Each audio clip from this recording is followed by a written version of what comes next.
Hello, everyone, and welcome back to the DCUSoccer podcast. I'm joined again by a special guest. Do you mind introducing yourself and telling us where we could find you? Hey everyone, it's Sarah Kallassy from over at MLSFemale. Ken, thanks for having me on again. It's a complete pleasure. You can find me over on Twitter at Sarah Kallassy, and you can also follow MLSFemale at MLSFemale. We'd love to talk to you. Yeah, absolutely. Make sure you all check that out. Today, I think we're going to cover a few things. The first thing I guess we can start out with was the FC Cincinnati DC United game yesterday. Do you want to get us started there, Sarah? So DC United finally broke their winless streak, and it was absolutely fantastic. We got the Titi Rodriguez brace, goals, everything we've been hoping for. Wayne Rooney put one in, Paul Areola. It was just a wonderful match if you're a fan and someone who's psyched up to see DC United win. There were a few things, Ken, I know we had messaged about last night that neither one of us were super enthusiastic about, but I'm sure we will get into those a little bit later here. Yeah, it was definitely at some points a pretty strange match, but I kind of thought that DC was struggling a little bit in the first part of the first half until Lucas Rodriguez did put that goal in the 42nd minute.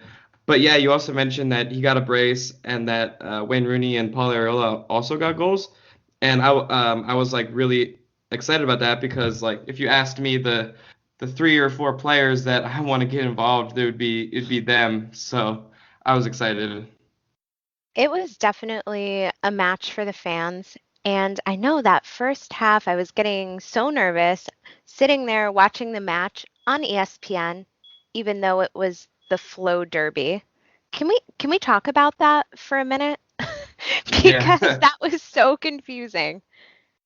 Yeah, so if you all don't know, FC Cincinnati is also being broadcast on Flow Sports, just like we are.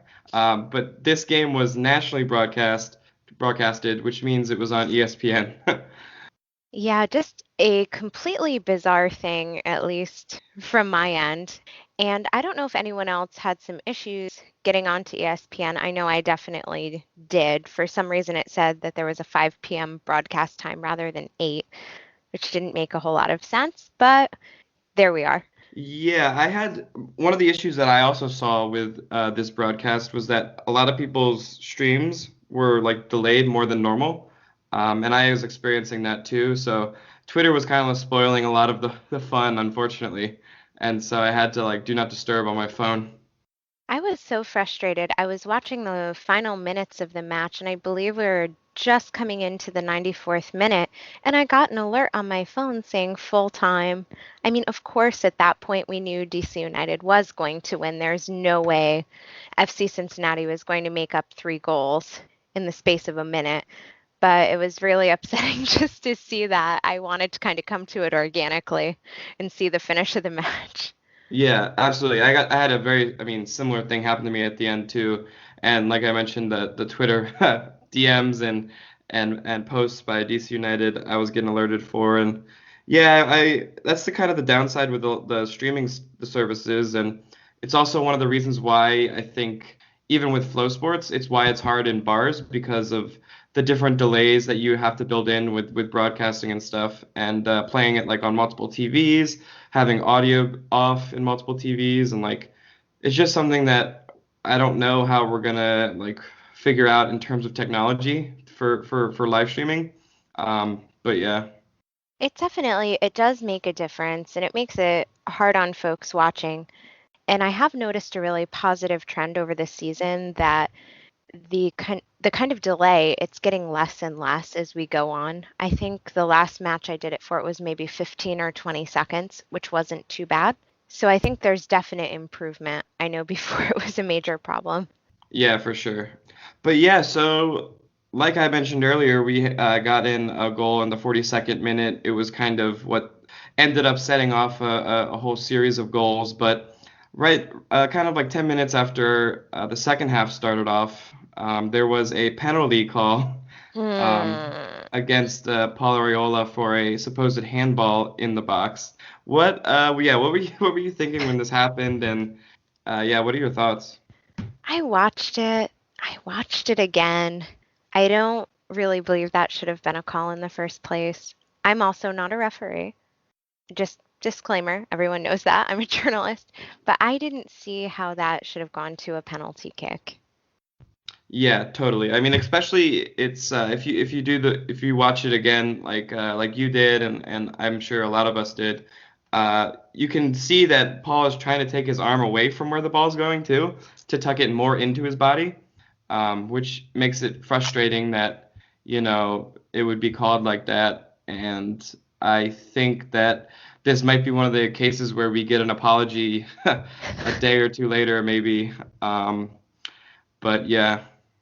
This is the upsetting part. I'm sure we'll get some sort of statement. At least I hope we will, because it was definitely a poor call. But the statements, how many points now, Ken, do you think we've lost over the course of the season? Thank goodness it didn't affect the entire match, but it very well could have. Yeah, for sure. I think one of the important parts about that is even though it was a bad call, and even though like we were tied at the 54th minute, we pretty much responded immediately and we didn't get down. We kind of upped our urgency, which had already been upped a little bit, and we put in another goal by TT within 5 minutes, and that one was a really good goal too. And so I was kind of worried that this would be one of those cases where we get a bad call or like we go down with a goal or like tie it up and then we just kind of give up and then can't rectify it.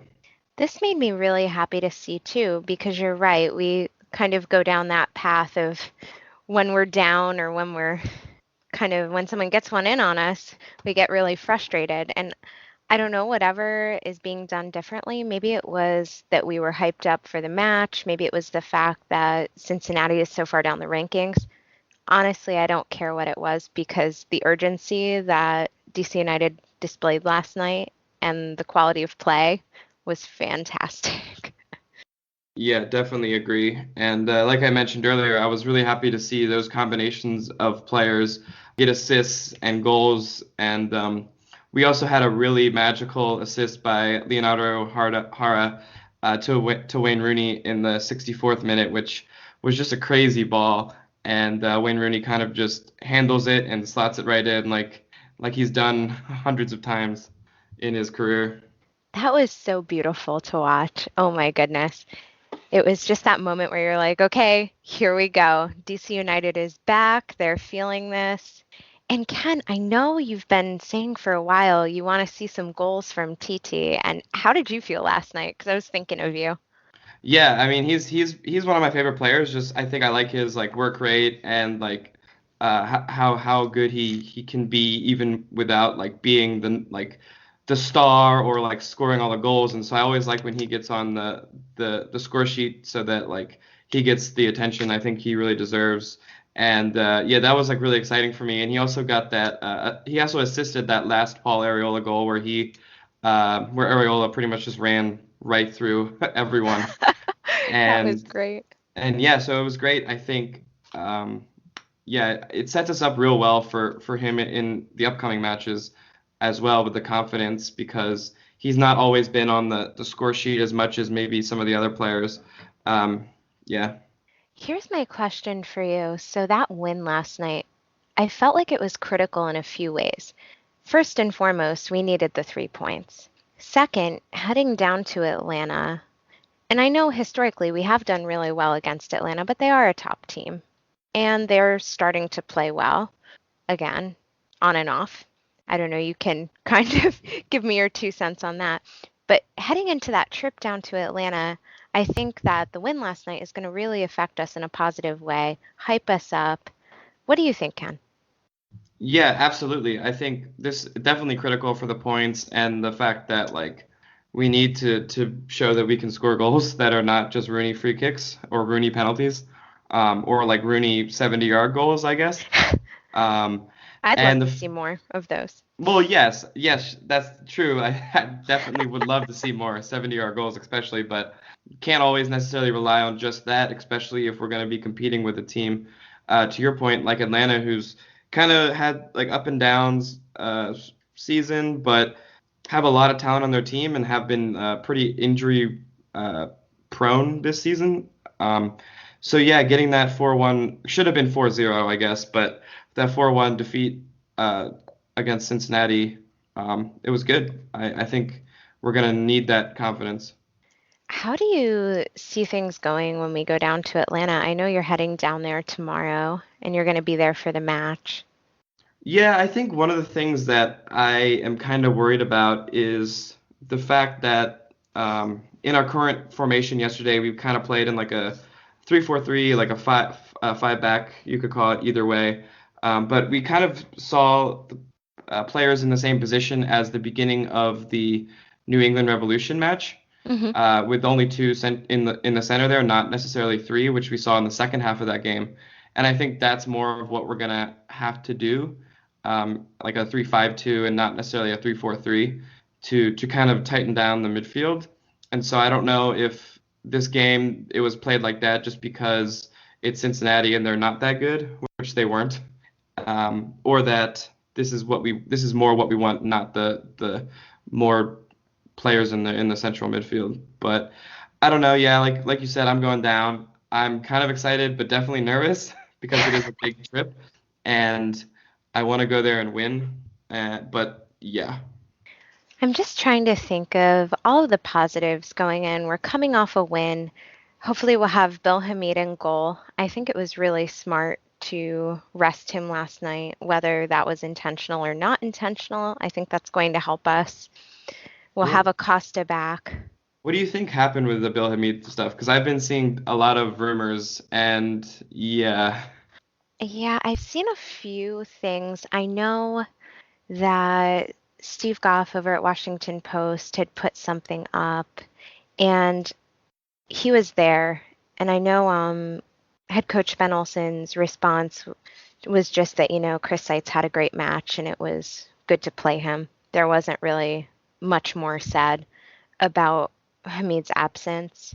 There was some speculation maybe he was late to something or maybe he wasn't feeling well, but I haven't heard anything definitive. I'm hoping he's ready for our match against Atlanta, though, and fresh and really sharp in the goal. And Breck Shea is going to be out as well, so I feel like that's another positive for us. I feel awful about his knee, but yeah, me too. I feel bad for Breck Shea. I've always kind of liked Breck Shea because of his like I guess like super chill demeanor. But yeah, it kind of sucks that he did tear his ACL in a recent match.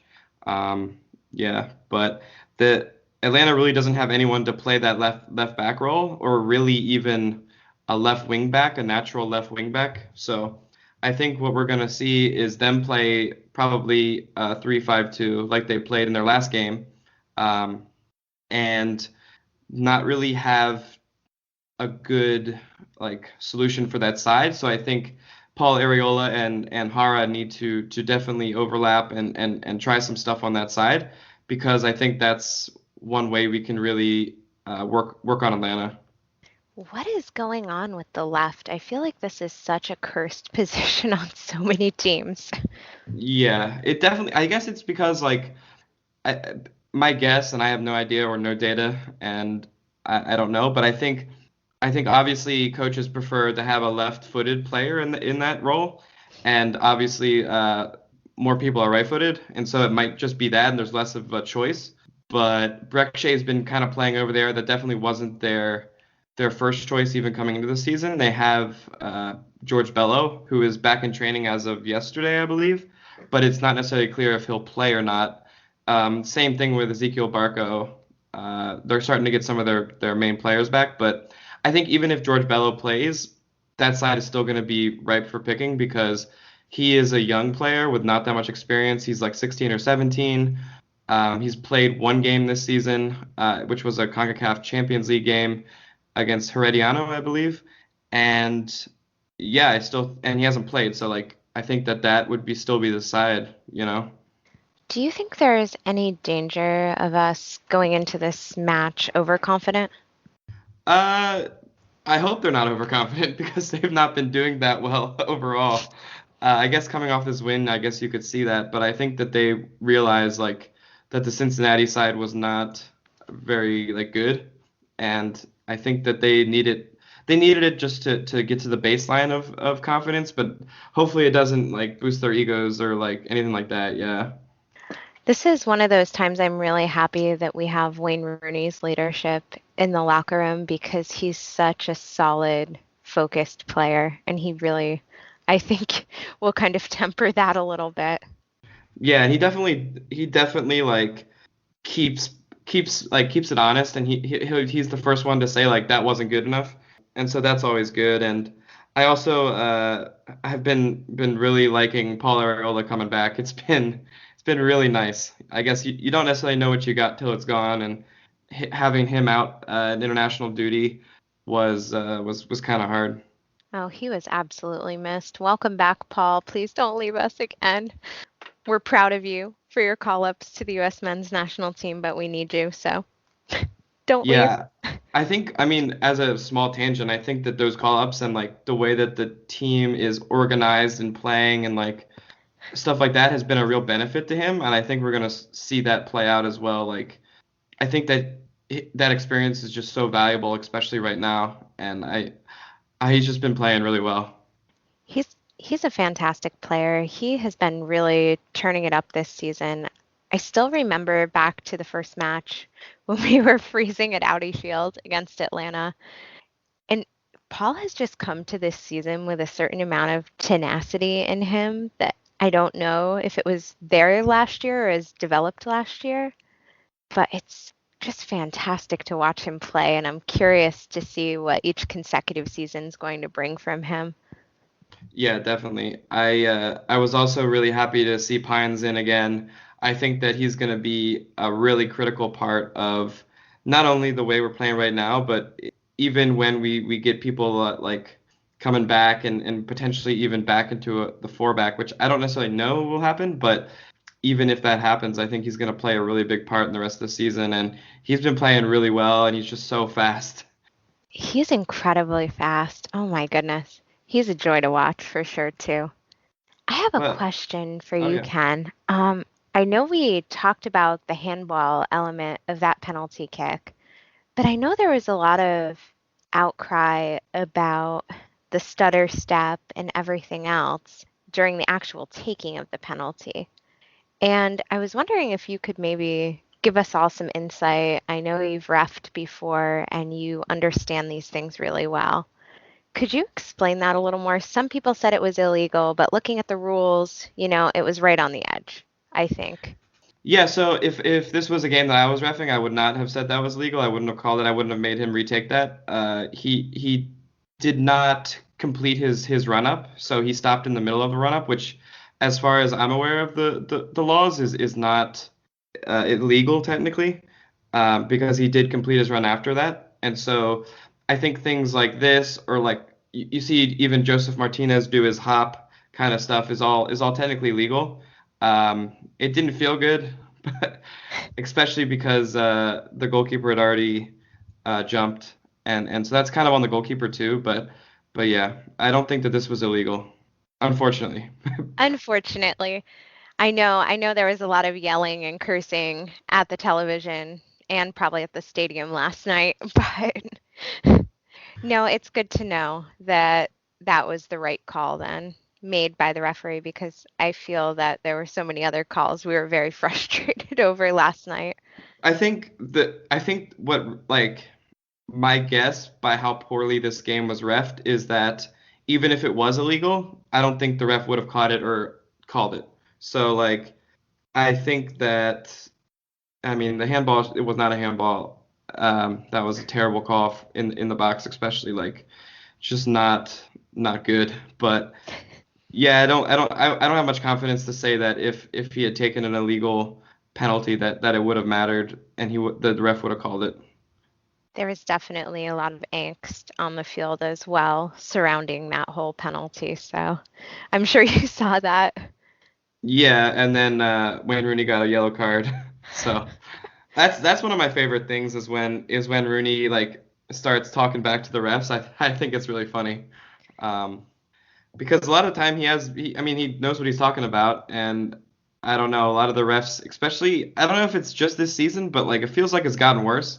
There's always been like a lot of bad calls or questionable calls, but I think the addition of VAR like makes these things even more outrageous because there are systems to help these refs out, and so it's hard to be like, oh, well, he just missed it or he missaw it because like you have four other people looking, you know. This is the frustration, and I know we had talked about this with James before too. We just need better quality. We need better quality. We need more accountability. And I do love seeing Rooney be such an advocate for the team, for himself. It's really refreshing actually to see. And he definitely has the knowledge, he has the experience to go and talk to the ref and say, hey, this isn't right. Yeah, and I think you see a lot of players who might come over here like who are like superstars or stars that maybe have a little more apathy, kind of just like whatever, But it shows that he has a real passion and really cares about like what the team's doing. He cares about his teammates, and he cares about like winning. So I think that's one of the beyond the like crazy stuff he's been able to do for us on the field, like in terms of goals and assists and playmaking. I think that leadership and that yeah, that's been great. I remember what Moreno was saying at the podcast, and there is a language barrier for a lot of the players to talk to the referee and to dispute calls or get clarification. So it really is important to have that captain or that individual on the team who will be that advocate.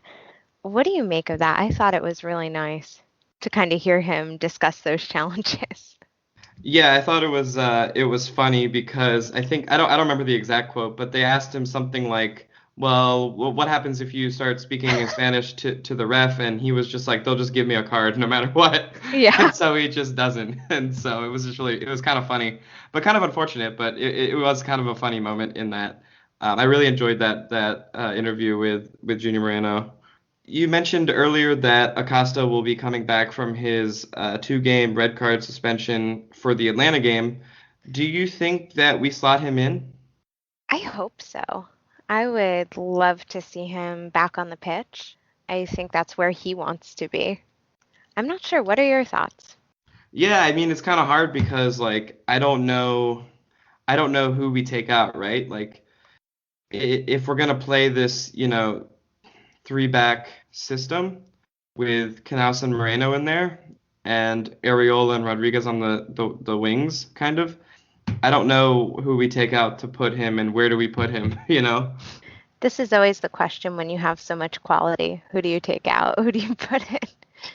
Yeah, I'm wondering if what ends up, I mean, there's multiple things we could do. I think one thing that seems potentially likely is that we put Pines back on the bench. We go back to a four back with and then simply, well, quote unquote, simply slot Costa right back to the like number 10 in the 4-2-3-1. But if we wanted to stay in the three back, I don't really know. I guess TT would probably come out.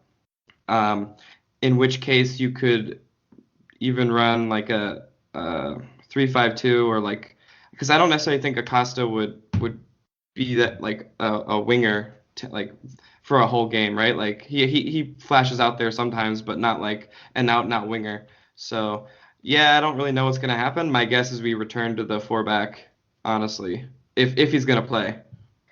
I'm very curious to see what happens, and I'm so excited that you're going to be there live to see it. You're going to have to keep me updated the whole match. Yeah, you all have to let me know what's happening with VAR since they don't tell anyone in the stadiums if that happens, which is another frustration of mine. Because like yeah, like I'm sure if you've gone to a DC game or like any game in MLS that you've sat there and there's VAR going on and you have no idea what it is. And I think we've all experienced that. So like it's very frustrating sometimes. And it's different than in like, American football or some other sports where the referees will actually, announce or like they'll say what the challenge is or whatever. um, that would be kind of nice. I think some leagues might have something like that, and I know they're getting a little bit better about putting like captions on the TVs, but in the stadiums, it's kind of it's kind of hard to know what's going on. That's the really annoying thing. You wish you could be a fly on the wall and actually hear the commentary and know how those decisions are being made. Yeah, one thing that I found really, really interesting is that the pro referee organization releases a video every week of like some of the VAR calls, and you do get to hear sometimes some of the like the discussions.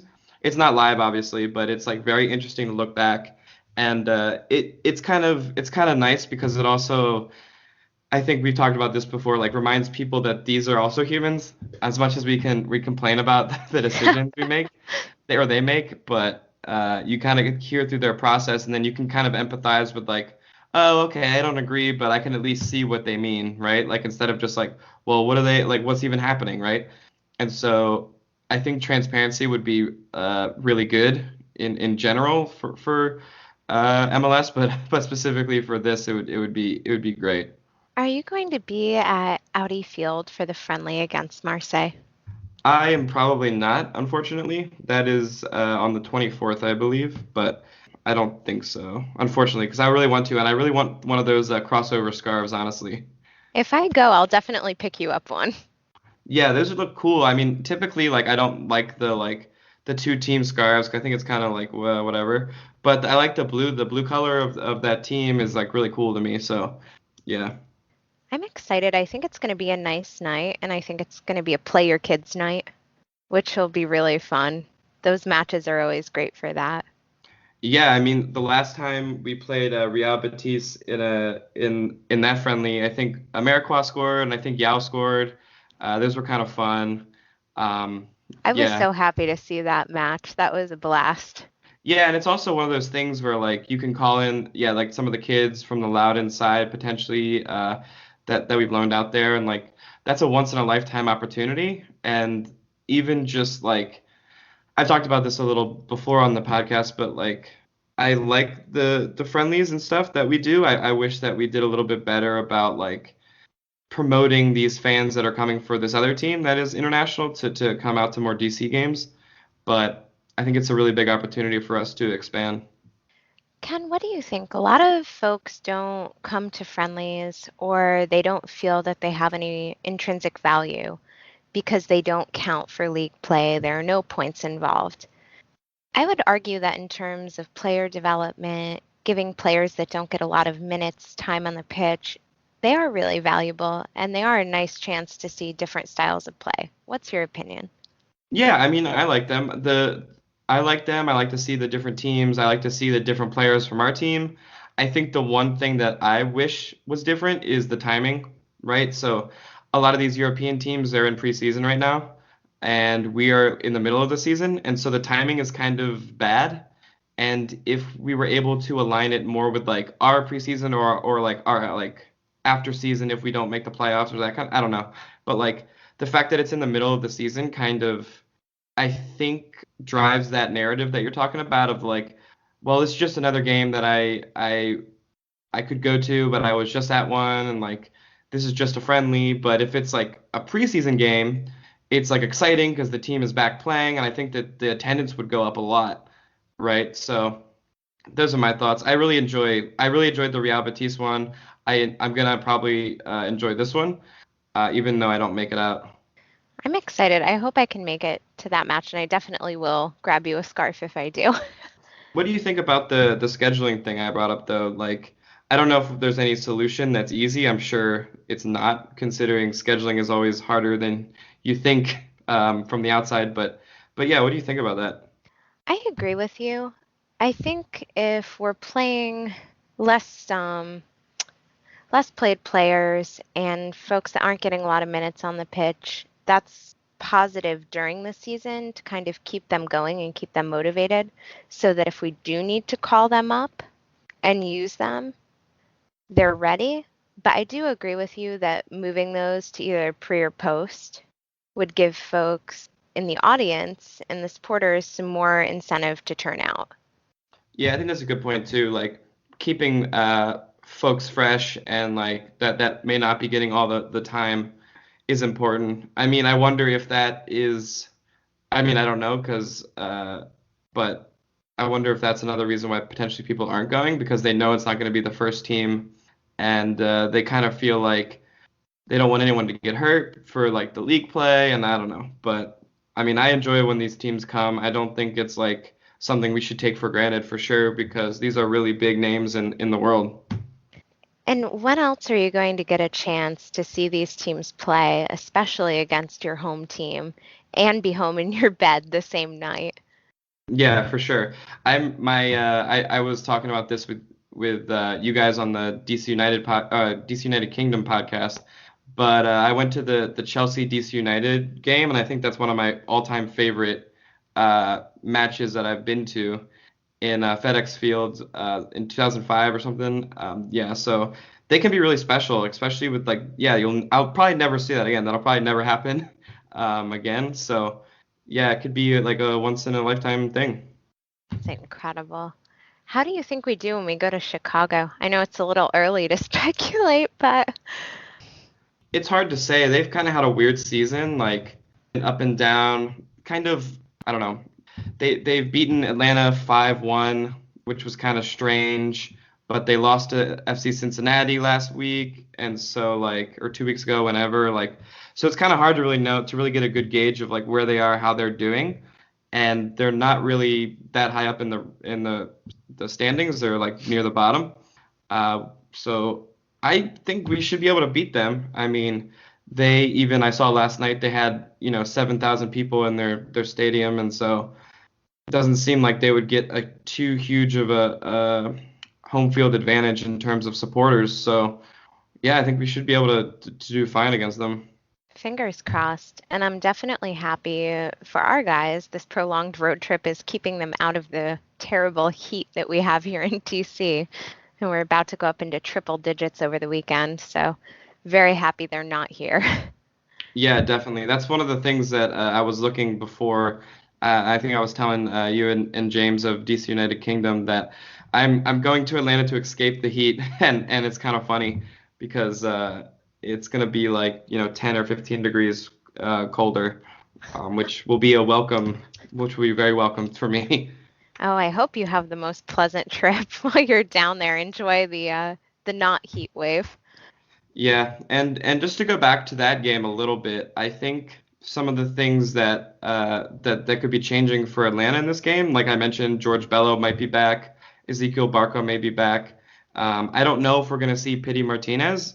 He's kind of had a strange season this year. I don't think he's done anything too crazy or to be like necessarily scared of, and his form is not that great, but he is a talented player that can do a lot of stuff, and that's why he got signed for so much money, right? But I'm curious, do you think we'll see Pity? Do you think he'll have an impact on the game? I'm very curious, actually, if they are going to put him in, if he's going to start. I'm not sure. I wonder if he would potentially be motivated to play against Wayne Rooney. I wonder if that would add to his motivation, maybe elevate his level of play a little. He is having a strange season, though, so I'm not 100% sure what their coach is going to do. Yeah, for sure. I think one thing that I highlighted when the first game of the season happened is that Pity Martinez and Leonardo O'Hara have some history in that final of Copa Libertadores last year, which was kind of funny, where Pity kind of just blew by him pretty much. I think that's the gif.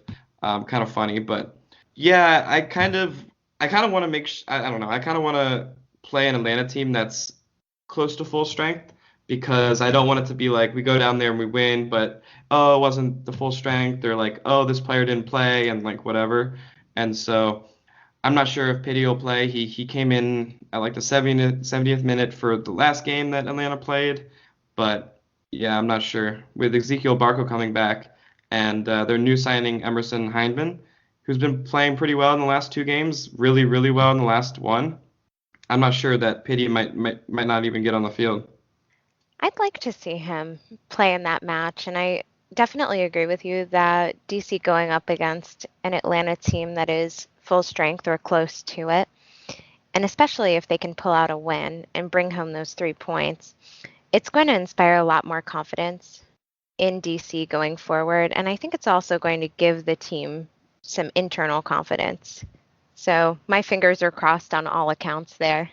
Yeah, definitely. And I think if we are able to get the 3 points from this, we will be doing very well in the standings. We slipped a little bit, and then we came back to second after last night's victory. But I think this is going to be a critical game, because if we win this and Philadelphia do not win this week, we will be in first place. And if Atlanta beat us, they will be tied for first place and winning on goal differential with Philly. And so that would mean we would be in third, and kind of just slipping again. And so these are the kind of games that are super important as we come to the last part of the season against some of the higher teams in the conference. And I know we've had our frustrations this season and we've had our difficulties, but just thinking back to where we were at this time last year, I definitely do believe we're well positioned. And if we can get even just a little bit more energy and turnaround, I mean, there's no reason we can't make a decent playoff run. Oh yeah, for sure. I mean, it's pretty much leveling off in terms of matches played at this point. I think NYCFC still has 3 that they can kind of catch up in, but at this point we're kind of getting into the 1 or 2 game differentials with other teams in terms of matches in hand. And one other stat that I think is kind of interesting and kind of a positive look is that we've lost only 5 games this season so far, which is the second lowest in the whole Eastern Conference. And I think that's really encouraging. And that could even change because the other team is NYCFC, who've only played 18 matches. So the fact that we've been able to keep some of these games at a draw instead of a loss has been, I think, one of the reasons why we still have hung up into the top part of the conference. No, and that's a great point to make too, because I know it's been discouraging for a lot of people, but just knowing that fact is really, it's really a big deal on our end that we've managed to keep a lot of these teams at bay. Yeah, absolutely. And so I think that's all I have for this week. I'm super excited to go to Atlanta. I'll take plenty of pictures of us on the way and there and stuff. So yeah, is there anything else you think we should cover before we get off? I think this was great and always wonderful talking to you, Ken. Yeah, thanks again so much for coming on. I think I've been really enjoying doing this with you and James and all together. I think we should plug James's podcast that we were just on. I think you can still listen to it and get a lot of value, I think, at DC United Kingdom. You can find it on Twitter or in your podcast app. But yeah, Sarah, do you want to let us know again how we can find you and your work, and maybe some like sneak previews of some of the stuff you might be writing right now or something like that? Absolutely. So you can find me on Twitter at Sarah Kallassy, and I am with MLSFemale. I'm their DC United beat reporter. I'm also currently finishing up a piece. It's going to be a little bit long. It's about Big Rob Gillespie, who is one of our Barra Brava members that we had an auction for a fundraiser. He finally came home to Audi Field. So I'm very excited to get that finished, and you can all read about an incredible legend who's part of DC United history. Awesome stuff. And yeah, thanks again for coming on. I'm sure we'll be back at it very soon. So if you are listening to the podcast, make sure to give it a rating and subscribe for more content coming soon.